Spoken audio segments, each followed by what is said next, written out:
Hey everybody, Metal Shop Steve here. I have another album review for you. And this is another one where I get to review a new album by one of my most loved rock bands from back in the day. This is a new album. It came out in 2019 from Whitesnake called Flesh and Blood. And of course, you know, Whitesnake, they really have not changed their sound up that much over the years. David Coverdale, you know what you're going to get with him. He is a seasoned vocalist, great reputation, great body of work. And Whitesnake, of course, has some of your favorite songs, like "Here I Go Again." You know, probably their most well-known song. So we'll see what happens with this album in terms of how everything goes. Vocally, of course, you know, he's getting older. He's taking less chances vocally than he did back in the early days. And that's just smart. That's smart for any vocalist who has been doing it this long. You want to make sure that you still sound good, so you're not trying to do anything that you probably shouldn't be doing. A lot of shout-out choruses, shout-along choruses in this album, but that's really not too much different from what they've always done. I feel like there's a little bit of a darker, heavier edge to this album. Not much. We're not talking a complete style change because, again, if you've ever listened to Whitesnake, you know what you're going to get, and this is what you get with Whitesnake. A lot of riffs, a lot of solos, a lot of that, glam metal type of sound, that 80s metal kind of sound, squealing guitars, kind of all the standards, but really what makes this kind of music, the kind of music that I love. I'll always go back to it. And so here we go. I'm going to talk about all the songs a little bit here, and I'll tell you what I loved about the album. We start out with "Good to See You Again," maybe a little bit of a shout out to, hey, thanks for buying our new album kind of deal. It's a driving rocker. It's a triumphant return for Whitesnake. Really nice way to start out the album. Followed up by "Gonna Be Alright," darker, a little bit of a, I would even say, modern rock vibe to this. Maybe not new wave, but kind of that modern rock that used to be modern rock, but is not necessarily that modern anymore. Hear the song, you'll know what I'm talking about there. Follow that up, "Shut Up and Kiss Me." Now, they did put out a video leading up to this album, and it's kind of a fun video. It's, a live set, so to speak. They're playing in the club, lots of people rocking out and dancing, girls, cars, all that good stuff. Anyway, "Shut Up and Kiss Me." It goes back to that nice glam sound, that perfect combination of squealing guitars and guitar solos and a sing-along chorus. So really kind of a winner there for me. This is one of my favorite songs on the new album. "Hey You, You Make Me Rock," heavy, grinding. Again, it's more shout-along type of lyrics, type of chorus.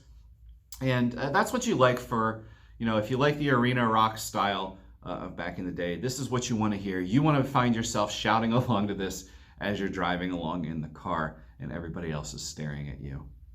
"Always and Forever," it's upbeat, it's a light ballad. There are a couple ballady kind of songs in here. Not crazy about the ballads here, but not bad.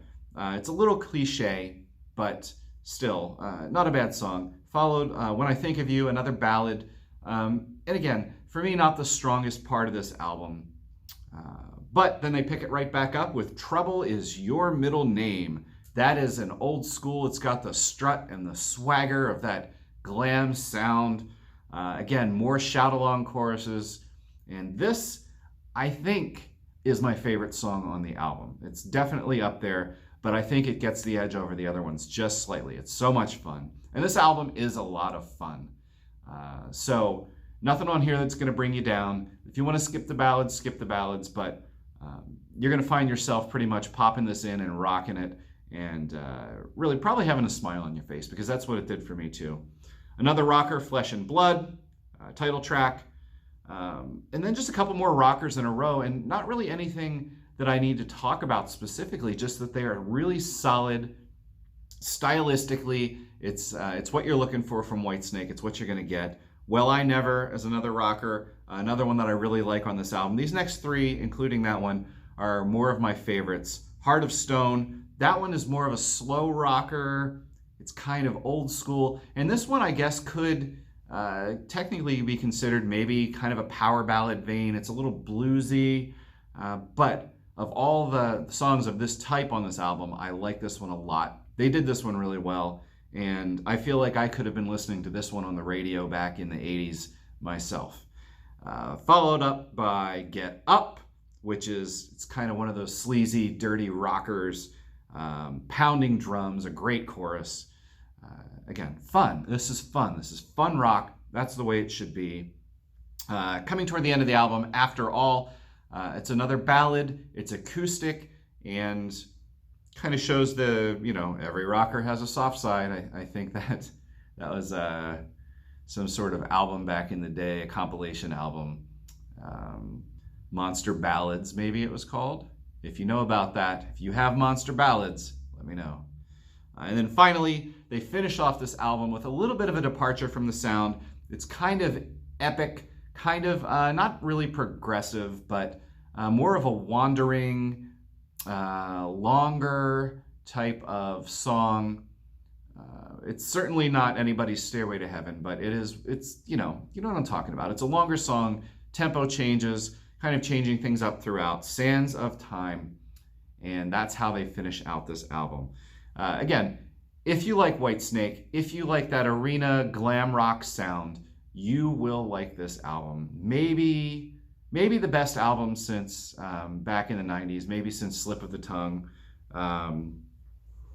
It's Whitesnake, it's David Coverdale, and it is, it's the sound, it's the guitars, it's the drums, it's the vocals, it's the choruses, and it's fun. So I really think you'll like this album. I really like this album. I'm pleasantly surprised. I almost let it slip past me.